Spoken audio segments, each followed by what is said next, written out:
ವೀಕ್ಷಕರೇ, ಪ್ರಾಣಾಯಾಮ ಅನ್ನೋ ಒಂದು ಅದ್ಭುತ ಕಂಟೆಂಟನ್ನು ಇಟ್ಕೊಂಡು ಮತ್ತೆ ನಿಮ್ಮೆಲ್ಲರ ಪ್ರೀತಿಯ ಪ್ರೊಡ್ಯೂಸರ್ ಪರಮೇಶ್ವರ್ ಅವರು ಫೀಲ್ಡ್ಗೆ ಎಂಟ್ರಿಯನ್ನು ಕೊಟ್ಟಿದ್ದಾರೆ.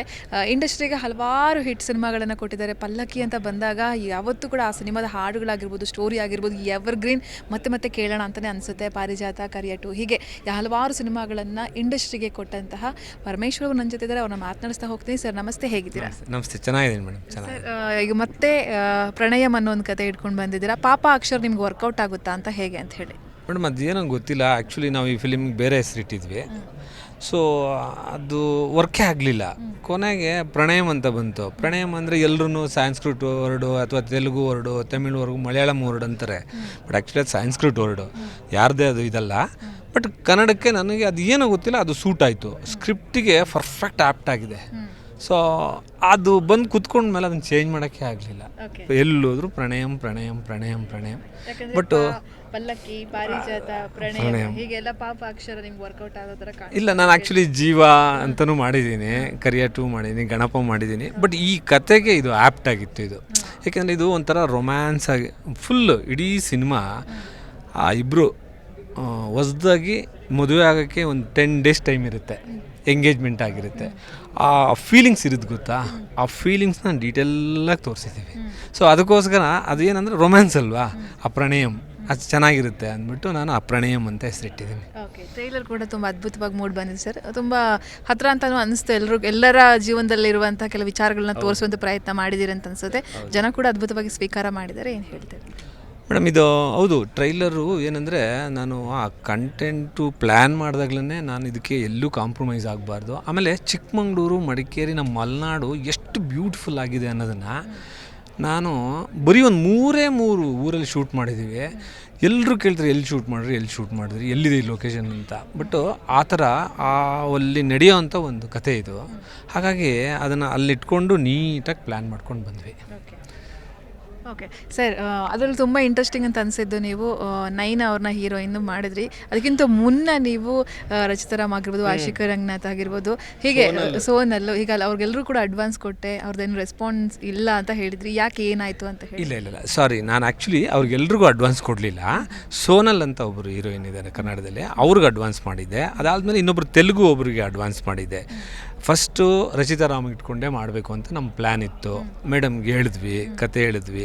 ಬಟ್ ಆಮೇಲೆ ಯಾರು ಹೀರೋ ಅಂತ ಮಾತುಕತೆ ಡಿಸ್ಕಷನ್ ಆಯಿತು. ಇದರಲ್ಲೊಂದು ಲಿಪ್ ಲಾಕ್ ಬರುತ್ತೆ. ಸೊ ಲಿಪ್ ಲಾಕ್ ಅವರು ಒಪ್ಪಲಿಲ್ಲ. ಸೊ ಕ್ಯಾನ್ಸಲ್ ಆಯಿತು. ಮತ್ತು ಆಶಿಕಾ ರಂಗನಾಥ್ ಟ್ರೈ ಮಾಡಿದ್ವಿ, ಅವರು ನಮಗೆ ಕನೆಕ್ಟೇ ಆಗಲಿಲ್ಲ. ನಾನು 3-4 ಸರಿ ಫೋನ್ ಮಾಡಿದೆ, ಆಮೇಲೆ ಮೆಸೇಜ್ ಮಾಡಿದ್ವಿ, ಏನೂ ಕನೆಕ್ಟೇ ಆಗಲಿಲ್ಲ. ಆಮೇಲೆ ಅವರು ಬಿಟ್ವಿ. ಸೋನಲ್ಲು ಟ್ರೈ ಮಾಡಿದ್ವಿ. ಸೋನಲ್ಲಿ ಅಷ್ಟೊತ್ತಿಗೆಲ್ಲ ಇನ್ನೊಂದು ಯಾವುದೋ ಪ್ರಾಜೆಕ್ಟ್ ಮಾಡ್ತಿದ್ರು, ಅದು ಗೊತ್ತಿಲ್ಲ. ಒಟ್ಟಿನಲ್ಲಿ ಈ ಪ್ರಾಜೆಕ್ಟ್ ಏನಂದರೆ ನಾವೇನೋ ಅನ್ಕೊತಾ ಇದ್ರು, ಅದಕ್ಕೆ ಏನು ಬೇಕೋ ಅದು ಅದಾಗೆ ತಗೊಳ್ಳುತ್ತೆ. ಸೊ ಹಾಗಾಗಿ ನಾವು ಎಷ್ಟು ಅಡ್ವಾನ್ಸ್ ಮಾಡಿದ್ವಿ, ಕಾಸ್ಟ್ಯೂಮ್ ಪರ್ಚೇಸ್ ಮಾಡಿದೆ, ಲೊಕೇಶನ್ಗೆ ಹೋದ್ರೂ ಹೀರೋಯಿನ್ ಬಂದು ಲಾಸ್ಟಲ್ಲಿ ಇವರು ಸೆಲೆಕ್ಟ್ ಆಗಿತ್ತು. ಯಾಕೆ ಸೋನಲ್ ಯಾಕೆ ಒಪ್ಕೊಳ್ಳಿಲ್ವ ಅಥವಾ ಏನಾಯಿತು ಅಂತ ಸರ್? ಇಲ್ಲ, ಅದೇ ನಾನು ಹೇಳ್ತಿದ್ದೀನಿಲ್ಲ, ಇದು ನಾನು ಅವರು ಪಾಪ ಏನು ನನಗೆ ಇದು ಮಾಡಿಲ್ಲ, ಡೇಟ್ ಇಲ್ಲ ಅಂತ ಹೇಳಿಲ್ಲ. ಬಟ್ ನಮಗೆಲ್ಲೋ ಒಂದು ಕಡೆ ನಾವು ಆಡಿಷನ್ ಮಾಡಿದ್ವಲ್ಲ, ನಮಗೇನೋ ಒಂದು ಕೊರತೆ ಕಾಣಿಸ್ತಾ ಇತ್ತು. ಬಟ್ ಆ ಬೋಲ್ಡಾಗಿ ಆಮೇಲೆ ಅದು ಕ್ಯಾರಿ ಮಾಡಬೇಕು ಇಡೀ ಸ್ಕ್ರಿಪ್ಟ್ನ. ಸೊ ಗೊತ್ತಿಲ್ಲ ನನಗೆ, ಅವರೆಲ್ಲ ಕ್ಯಾರಿ ಮಾಡ್ತಾರೆ ಅಂದ್ಬಿಟ್ಟೆ ನಾವು ಪ್ಲ್ಯಾನ್ ಮಾಡಿದ್ವಿ. ಬಟ್ ಆಗಲಿಲ್ಲ. ಅದು ಏನಕ್ಕೆ ಆಗಲಿಲ್ಲ ಅಂದರೆ ನನಗೆ ಗೊತ್ತಿಲ್ಲ ಇದುವರೆಗೂ. ಅವ್ರು ಪ್ರಶ್ನೆ ಮಾಡಿಲ್ವಾ ಯಾಕೆ ಏನಾಯಿತು ಅಂತ, ಅಥವಾ ನೀವು ಪ್ರಶ್ನೆ ಮಾಡಿಲ್ವಾ ಹೆಂಗೆ ಯಾರ ಕಡೆಯಿಂದ ಇದು ಮಿಸ್ಟೇಕ್ ಆಗಿದೆ? ಅಲ್ಲ, ಅದೇನೇ, ಅದು ನಾನು ಅವ್ರನ್ನ ಕ್ವಶನ್ ಮಾಡಿಲ್ಲ.